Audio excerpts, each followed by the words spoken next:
ദൈവത്തിനും മഹത്വം. ദൈവപ്രസാദമുള്ള ചെറിയ കൂട്ടം. ചെറിയ ആട്ടിൻകൂട്ടമേ, ഭയപ്പെടരുത്. നിങ്ങളുടെ പിതാവ് രാജ്യം നിങ്ങൾക്ക് നൽകുവാൻ പ്രസാദിച്ചിരിക്കുന്നു. ലൂക്കോസ് 12:32. കർത്താവായ യേശുക്രിസ്തു തന്റെ പ്രഭാഷണമധ്യേ തനിക്കുള്ളവരെക്കുറിച്ച് പറയുമ്പോൾ ചെറിയവർ എന്ന വാക്ക് ഉപയോഗിക്കുന്നുണ്ട്. മത്തായി സുവിശേഷത്തിൽ പല ഭാഗങ്ങളിലും നമുക്കത് കാണുവാൻ കഴിയും. യേശുവിന്റെ ഏറ്റവും ചെറിയവർ എന്ന പരാമർശം യേശുവിൽ നിന്ന് ഗ്രഹിച്ച അപ്പസ്തലനായ പൗലോസ് തന്റെ ജീവിതാനുഭവത്തിൽ താൻ അപ്പസ്തലന്മാരിൽ ഏറ്റവും ചെറിയവനെന്നും സകല വിശുദ്ധന്മാരിലും ഏറ്റവും ചെറിയവനെന്നുമെല്ലാം എടുത്തു പറയുന്നു. നാമും മറ്റെല്ലാവരിലും ചെറിയവനായെങ്കിൽ മാത്രമേ വലിയവനാകുവാൻ കഴിയൂ. ദൈവരാജ്യത്തിൽ ഏറ്റവും ചെറിയവനോ യോഹന്നാൻ സ്നാപകനേക്കാൾ വലിയവനായി കാണപ്പെടുന്നു. മാത്രമല്ല, നാം ഒരു ചെറിയ കഴുതയാകുമെങ്കിൽ നമ്മുടെ ഈ ലോകജീവിത യാത്രയിൽ യേശു കർത്താവ് രാജാവായി നമ്മുടെ മേൽ എഴുന്നള്ളുവാനും ഇടയാകും.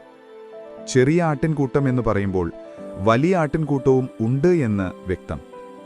ദൈവവചനം നാം പഠിക്കുമ്പോൾ വലിയ കൂട്ടത്തിലല്ല, ചെറിയ കൂട്ടത്തിലാണ് ദൈവം പ്രസാദിക്കുന്നത്. ഇസ്രായേൽ മക്കളുടെ മരുഭൂപ്രയാണത്തിൽ പാരാൻ മരുഭൂമിയിലെ കാദേശിൽ വെച്ച് ഇസ്രായേൽ ജനം ഒന്നടങ്കം മോശയ്ക്കും അഹരോനും വിരോധമായി സംസാരിച്ചപ്പോൾ വളരെ ചെറിയ കൂട്ടമായി യോശുവയും കാലേബും ആ വലിയ കൂട്ടത്തോട് പറയുന്നത്, ദൈവം നമ്മിൽ പ്രസാദിച്ചാൽ ആ ദേശം ദൈവം നമുക്ക് തരും എന്നാണ്.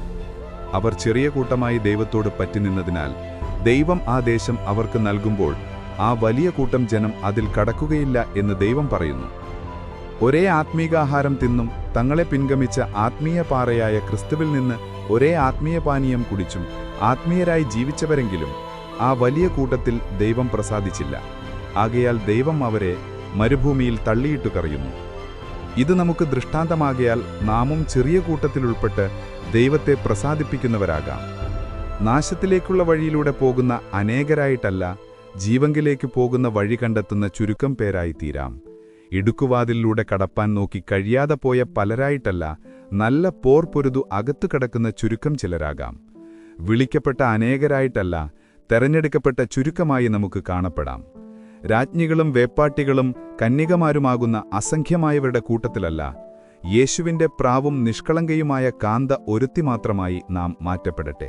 അങ്ങനെയെങ്കിൽ ദൈവം നമ്മിൽ പ്രസാദിച്ചിട്ട് രാജ്യം നമുക്ക് നൽകുവാൻ ഇടയാകും.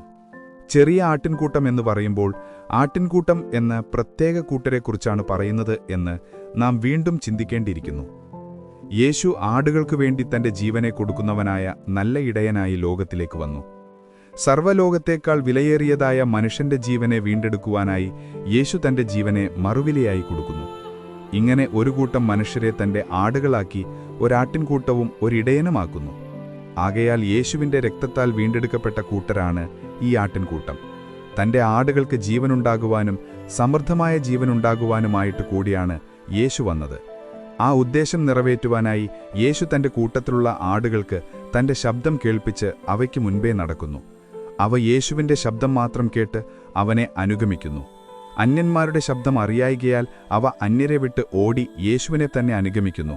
ആകയാൽ അവ ഒരുനാളും നശിച്ചു പോകാതെ യേശു അവയ്ക്ക് നിത്യജീവൻ കൊടുക്കുന്നു. അങ്ങനെ നാശത്തിലേക്ക് പിന്മാറുന്നവരായിട്ടല്ല, വിശ്വസിച്ച് യേശുവിനെ പിൻഗമിച്ച് ജീവരക്ഷ പ്രാപിക്കുന്നവരുടെ കൂട്ടത്തിലുള്ള ആടുകളായവരിൽ ദൈവം പ്രസാദിക്കുന്നു. നാം ഈ ആട്ടിൻകൂട്ടത്തിൽ ഉൾപ്പെട്ടവരാണോ എന്ന് നമ്മെ തന്നെ പരിശോധിക്കേണ്ടിയിരിക്കുന്നു. ഈ ചെറിയ ആട്ടിൻകൂട്ടത്തിന്റെ പ്രത്യേകത ദൈവം അവരിൽ പ്രസാദിക്കുന്നു എന്നതാണ്. ലോകത്തിലേക്ക് വരുന്ന യേശുവിനെക്കുറിച്ച് എന്റെ ഉള്ളം പ്രസാദിക്കുന്ന എന്റെ വൃത്തൻ എന്ന പ്രവചനമുണ്ടായിരുന്നു. ഭൂമിയിൽ ആ പ്രവചനം യേശുവിൽ നിവർത്തിക്കപ്പെട്ടതായി നാം വായിക്കുന്നു. അതിനായി ജീവിച്ച യേശുവിനെ നാം നോക്കുമ്പോൾ യേശു സ്നാനമേറ്റ് കരയ്ക്ക് കയറിയ ഉടനെ ദൈവം തന്നിൽ പ്രസാദിച്ചിരിക്കുന്നു എന്ന സാക്ഷ്യം പ്രാപിക്കുന്നു. മാത്രമല്ല, യേശു തന്റെ ജീവിതകാലമൊക്കെയും ദൈവത്തിന് പ്രസാദമുള്ള പ്രവൃത്തികളെ ചെയ്ത് ജീവിച്ചു എന്ന സാക്ഷ്യം പറയുന്നു. ക്രിസ്തീയ ജീവിതത്തിന്റെ അവസാന അനുഭവമായ തേജസ്കരണം യേശു പ്രാപിക്കുമ്പോൾ വീണ്ടും ദൈവം യേശുവിൽ പ്രസാദിച്ചിരിക്കുന്നു എന്ന് പറയുന്നു. നാമും നമ്മുടെ സ്നാനത്തിലൂടെ ദൈവപ്രസാദമുള്ള ഒരു ക്രിസ്തീയ ജീവിതം ആരംഭിക്കുമ്പോൾ യേശുവിനെപ്പോലെ എല്ലായ്പ്പോഴും ദൈവത്തിന് പ്രസാദമുള്ള പ്രവൃത്തികളെ ചെയ്യുന്നവരാകണം.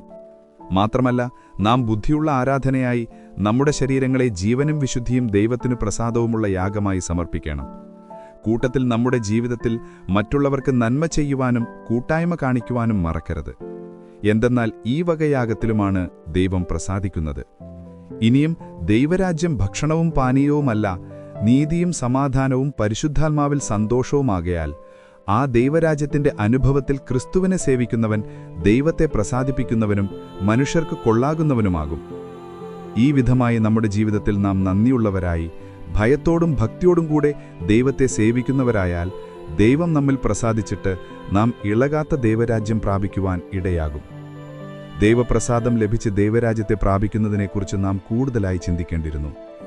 കർത്താവേ കർത്താവേ എന്ന് വിളിക്കുന്ന ഏവനുമല്ല, സ്വർഗസ്ഥനായ പിതാവിന്റെ ഇഷ്ടം ചെയ്യുന്നവനാണ് ദൈവരാജ്യത്തിൽ കടക്കുന്നത് എന്ന് യേശു പറയുന്നു. ആകയാൽ നാം ദൈവരാജ്യത്തിനുള്ളവരായി ഈ ലോകത്തിന് അനുരൂപമാകാതെ നന്മയും പൂർണ്ണതയും പ്രസാദവുമുള്ള ദൈവഹിതമെന്തെന്ന് മനസ്സ് പുതുക്കി രൂപാന്തരപ്പെട്ട് തിരിച്ചറിയേണ്ടിയിരിക്കുന്നു. തിരുഹിതത്തിന്റെ പ്രസാദമെന്നും തന്റെ പ്രസാദത്തിന് തക്കവുണ്ടുള്ള ദൈവഹിതത്തിന്റെ മർമ്മമെന്നും എഫേസ്യ ലേഖനത്തിൽ നാം വായിക്കുന്നു. ദൈവഹിതപ്രകാരമുള്ള ഒരു ജീവിതമാണ് ദൈവത്തിന് പ്രസാദമായത് എന്ന് നമുക്ക് ഇതിൽ നിന്ന് മനസ്സിലാക്കാം. ആകയാൽ ദൈവത്തെ പ്രസാദിക്കുന്നവരാകത്തക്കവണ്ണം ക്രിസ്തുവിന്റെ ദാസരായി ദൈവിഷ്ടം മനസ്സോടെ ചെയ്യുന്നവരാകണം. കാരണം യേശുവും എല്ലായ്പ്പോഴും ദൈവത്തിന്റെ പ്രസാദമുള്ള പ്രവൃത്തികളെ ചെയ്യുന്നു എന്ന് പറയുമ്പോൾ അത് തന്നെ അയച്ച ദൈവത്തിന്റെ ഇഷ്ടം ചെയ്ത് ആ ദൈവപ്രവൃത്തികളെ തികയ്ക്കുന്നതാണ് എന്ന് കാണാം. ശരീരത്തിൽ ദൈവിഷ്ടം ചെയ്യുവാൻ ലോകത്തിലേക്ക് വന്ന യേശുവിനെപ്പോലെ ദൈവിഷ്ടം ചെയ്ത് വാഗ്ദത്തം പ്രാപിപ്പാൻ നമുക്കും ഇടയാകട്ടെ. ദൈവം തന്നെ സ്നേഹിക്കുന്നവർക്ക് വാഗ്ദത്തം ചെയ്തിരിക്കുന്ന രാജ്യത്തിന്റെ അവകാശികളാകുവാൻ നമുക്കും ഇടയാകണം.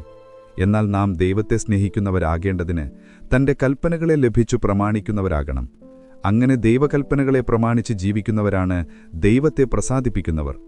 ചുരുക്കത്തിൽ ദൈവത്തെ സ്നേഹിക്കുന്നവർ എന്നതിൻ്റെ അളവുകോലായ ദൈവവചനം പ്രമാണിച്ച് ജീവിച്ചുകൊണ്ട് സ്വർഗസ്ഥനായ പിതാവിന്റെ ഇഷ്ടം മനസ്സോടെ ചെയ്ത് ദൈവത്തിന് പ്രസാദമുള്ളവരായി പിതാവിന്റെ രാജ്യത്തിൽ പ്രവേശിക്കുവാൻ നമുക്ക് സാധിക്കണം. നമ്മുടെ ദൈവമായ കർത്താവ് നമ്മെ സഹായിച്ചിട്ട് നമുക്കത് സാധ്യമാകട്ടെ.